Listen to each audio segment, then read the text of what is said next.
చిన్ని serial today episode. Mahi వాళ్ళ ఫ్రెండ్ని తీసుకొని చిన్ని వాళ్ళ ఇంటికి వెళ్తాడు. వెళ్తుంటే చిన్నప్పటి జ్ఞాపకాలు గుర్తుకొస్తాయి. చిన్ని వాళ్ళ ఇంటికి వచ్చి చూస్తాడు, తాళం వేసి ఉంటుంది. మహి ఒక ఆయనని, అన్న ఈ ఇంట్లో చిన్ని వాళ్ళు ఉండేవారు, ఇప్పుడు ఎక్కడ ఉన్నారో మీకు తెలుసా? ఆయన చిన్ని అంటే సత్యం బాబు వాళ్ళ మేనకోడలు కదా బాబు.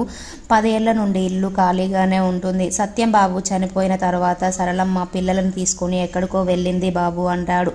మహి చిన్ని, మా మమ్మీ డాడీ ఎలా మర్చిపోను, నేను నా లైఫ్లో నిన్ను కూడా మర్చిపోను అని అనుకుంటాడు.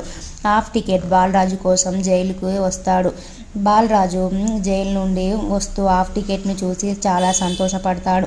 హాఫ్ టికెట్ చిన్నిని వదినమ్మని ఆ దేవా చంపేశాడు అన్న, ఆ దేవాని మనం అదస్సలు వదిలిపెట్టొద్దు అంటాడు. అప్పుడు అక్కడికి దేవా మనుషులు వచ్చి బాలరాజుని కారులో తీసుకొని వెళ్తారు. దేవా వాళ్ళ మనుషులు ఫోన్ చేసి బాలరాజుని ఆఖరిసారి చూపించండి అంటారు. దేవా బాలరాజుతో మాట్లాడతాడు. బాలరాజు, రే దేవా, నేను నిన్ను వదిలిపెట్టాను రా అని బాలరాజు అంటాడు. దేవా, నేను నీ స్నేహితుడిని కాను, ఇప్పుడు నేను హోమ్ మినిస్టర్ని, నన్ను కూడా చూడలేవు అని అంటాడు. నాగవల్లి బాలరాజుతో, మా అక్కని చంపిన నేరానికి కావేరిని చంపితే కిక్కేముంటుంది అని, దానితో పాటుగా మీ కూతుర్ని కూడా చంపేశాను అంటుంది.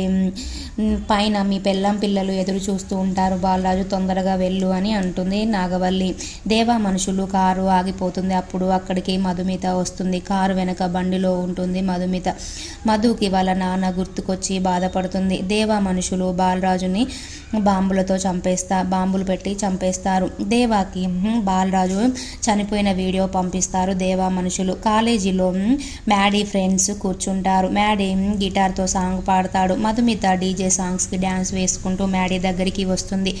మ్యాడీ మధుతో గొడవ పడతాడు. మ్యాడీ, నువ్వు పాడుతున్న రాగం ఏంటి, స్వరం ఏంటి, అసలు పాటకి లయ శృతి ఉంటాయి, ఈ విషయం నీకు తెలుసా అంటాడు. మధు, పాట అంటే ఒక ఊపు ఉండాలి, స్టెప్స్ వేయాలి అని అంటుంది మధుమిత.